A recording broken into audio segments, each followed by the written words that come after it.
Good Diyan ka morning! muna, basa ka Happy pa. Thursday! Mag-run-run ka muna. Ngayong araw, hindi pala ngayong araw. Kahapon, pinaliguan ko nga itong si Milky dahil iba na talaga yung kanyang amoy. So, at least, Magpasok ko na. tinatry ko siyang paliguan twice a month kung kaya, every week.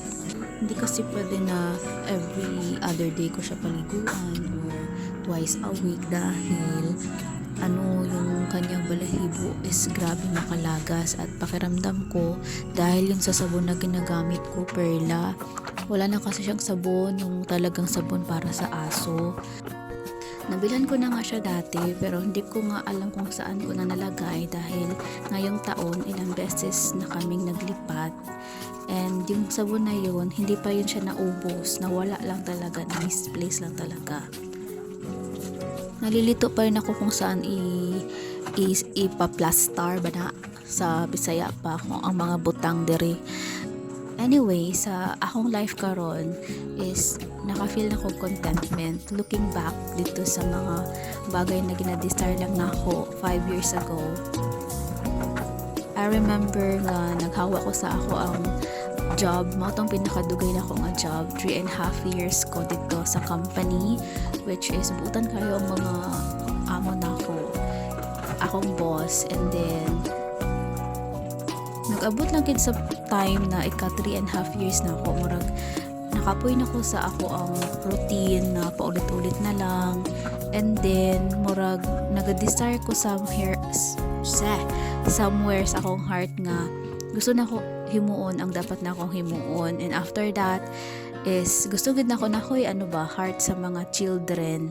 So na-remember na ko after ko nag-resign 2019 sa ako ang longest job sa ako ang career, 3.5 years ko dito kay usually since nag-graduate ko pinakadugay na nako to kay talagsa 3 months lang ko, 6 months lang ko, and then 6 months lang dili makawat og tuig.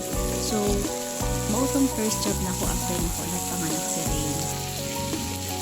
Then siguro motherly love gusto gid nako mahatag ang best kay Rain, kaya even though daghan may mga struggles ko na encounter emotionally, physically, mentally that time, is ang akong focus sa akong goal is para na sa akong anak. So compare tong single pa ko, single ladies, wala ko ipakialam kung matakan ako, maghawa ko anyway. So dili ko nag-study og 4 years para lang magtiis sa job na dili na ako gusto, pero wala ako nagaingon na dili na ako gusto tong ako ang job ha.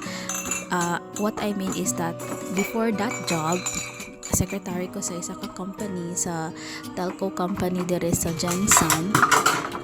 Gusto na ko tong job na ko na to kay flexibility, and then na enhance gid ako ang skills, computer skills, communication skills, and somehow social skills na ko kay communicate pud ko sa mga tao sa pwesto, and mauto na tong nag-start ko ako lang ang staff sa office, and then hanggang nadugangan paghawa na ako siguro 3 na sila, and mao lang to going back sa ako ang desire sa teaching, which is na gi-open naman ako to sa ako ang lady boss mom na meron akong hinahanap sa heart ko na gusto ko na talaga siyang gawin since na that time is nag-transition na si Rain sa tawag din mag-eskwela na siya ba, kunya dili na siya gatasunon. So feeling ako makasupport na gid si papa niya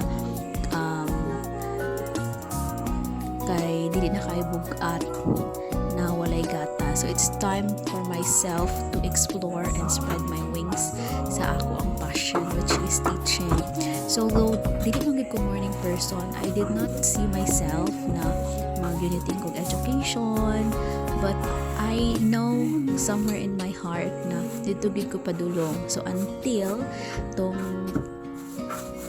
after sa job na to, nag-open up ko sa ate na ako na out of frustration. So naghatag na lang kog mga reason nga na gusto na ako mag-resign, and then na-employ pa ko ato sa private organization which is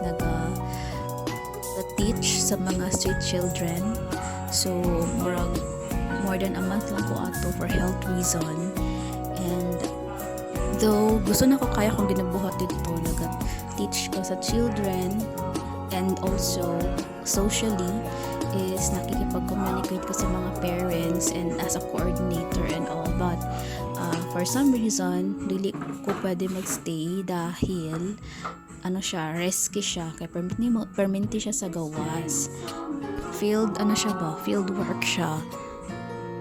And the next na ko nga job is as officers in charge sa career company. Hindi po nakaya ang pressure o mga demand sa trabaho, so nag-breakdown ko and nag-resign po ko dito.